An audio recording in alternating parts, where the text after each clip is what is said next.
মুআজ মুআব্বাস রাদিয়াল্লাহু তাআলা আনহুর মতো আমাদের ছোট্ট সাহাবীদেরকে দিয়ে শেষ করছে আবু জেহেলের মতো সবচেয়ে বড় বদমাইশটাকে, সবচেয়ে বড় ইসলাম বিরোধী শক্তিটাকে। আমাকে কেউ কেউ বলতেন, মাসুদ ভাই বড়রা পারলো না, ছোটরা পারলো কিভাবে? আমি বললাম এটা আল্লাহর একটা পরিকল্পনা। বাংলাদেশে যখন সংস্কারের এক বিরাট আয়োজন চলছে, এই ডান বাম সামনে পিছনে দেশে দেশের বাইরের সমস্ত বুদ্ধি দিয়েও প্রিয়নবী মুহাম্মদ রাসূলুল্লাহ সাল্লাল্লাহু আলাইহি ওয়াসাল্লামের মতো আর বুদ্ধিজীবী, মুহাম্মদ রাসূলুল্লাহ সাল্লাল্লাহু আলাইহি ওয়াসাল্লামের মতো আর এত বড় পররাষ্ট্রনীতিবিদ, মুহাম্মদ সাল্লাল্লাহু আলাইহি ওয়াসাল্লামের চেয়ে এর চেয়ে আর বড় ঐতিহাসিক, মুহাম্মদ সাল্লাল্লাহু আলাইহি ওয়াসাল্লামের মতো এর চেয়ে আরও বড় কোনো সৈনিক, মুহাম্মদ সাল্লাল্লাহু আলাইহি ওয়াসাল্লামের চেয়ে এর চেয়ে আরও বড় কোনো সাংস্কৃতিবিদ এই পৃথিবী থেকে জন্ম নিবে? কোনো সম্ভাবনা আছে? এটা তো আল্লাহ তাআলা শেষ করে দিয়েছেন। মা কানা মুহাম্মাদুন আবা আহাদিম মির রিজালিকুম ওয়ালাকিন রাসূলুল্লাহি ওয়া খাতামান নবিয়্যিন। এটা তো শেষ করে দিয়েছেন আল্লাহ তাআলা। তার অর্থ হলো এখন এটাই হচ্ছে আমাদের আদর্শ।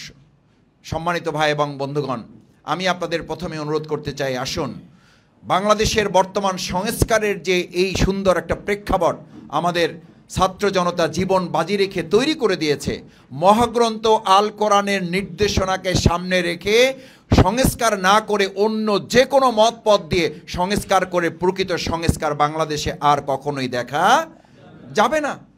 সেই জায়গাটা আমাদেরকে আজকে ধারণ করতে হবে। আমি দ্বিতীয় যে কথাটি আপনাদের সামনে বলতে চাই, আল্লাহ সুবহানাহু তাআলা কোরআনে ঘোষণা করলেন, লাকাদ নাসারাকুমুল্লাহু বিবাদরিন ওয়া আনতুম আযিল্লা।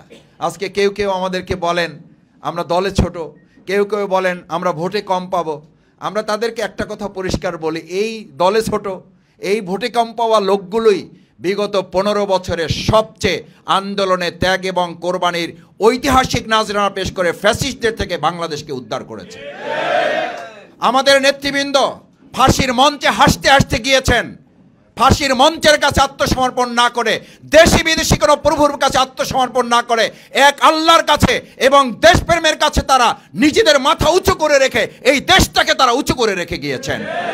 আমাদেরকে কেউ ভোটের ভয় দেখাবেন না, আমাদেরকে দল হিসাবে আমাদেরকে কেউ কটাক্ষ করলে এই জাতির কাঠগড়ায় তাদেরকে দাঁড়াতে হবে। বাংলাদেশ জামাত ইসলামী ঐতিহাসিক এক দায়বদ্ধতা নিয়ে এই বাংলাদেশের মানুষের দেশপ্রেমের চেতনাকে ধারণ করে আমরা আমাদের কার্যক্রমগুলো সম্পন্ন করে যাচ্ছি। আজকে নতুন করে হঠাৎ আবার শোনা যাচ্ছে বাংলাদেশে এখন জঙ্গি তকমা তোলা হচ্ছে। এই জঙ্গি তকমা তো তুলেছিল ফ্যাসিস্ট এবং তাদের দোসররা। তারা ছিল সবচেয়ে বড় জঙ্গি যারা জঙ্গি তকমা তুলে আয়নাঘরকে জায়েজ করেছিল। এই জঙ্গি তকমা তুলে খুন গুম রিমান্ডকে তারা জায়েজ করেছিল। আজকে নতুন করে একই জঙ্গি তকমা তুলে আবার বাংলাদেশকে সেই 15 বছরের অন্ধকারের যুগে ফিরে নেওয়ার ষড়যন্ত্রের অংশ হিসাবেই তারা এই কাজগুলো করছে। আমরা দ্ব্যর্থহীন কণ্ঠে বলতে চাই, জঙ্গি তকমা দিয়ে বাংলাদেশকে আর নতুন কোনো ষড়যন্ত্রের ফাঁদে ফালানো যাবে না। আমাদের আজকের এই ঐতিহাসিক বদর দিবসের আল্লাহ সুবহানাহু ওয়া তাআলা তো জানিয়ে দিয়েছেন, লাকাদ নাসারাকুমুল্লাহু বিবাদরিন ওয়া আনতুম আযিল্লা।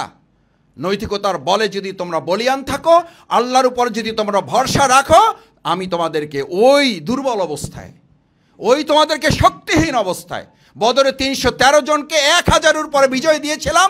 ওই আল্লাহ 2024 সালের সমস্ত মেকানিজমে গোটা পৃথিবীকে ধারণ করে যারা মনে করেছিল 41 সাল না তারা যতদিন বেঁচে থাকবে, এটা তারা অহংকার করে বলেছিল না? বলে নাই। এই অহংকারী জাতিকে আল্লাহ তাআলা, আমি একথাও বহুবার বলেছি, এই বদরের শিক্ষায়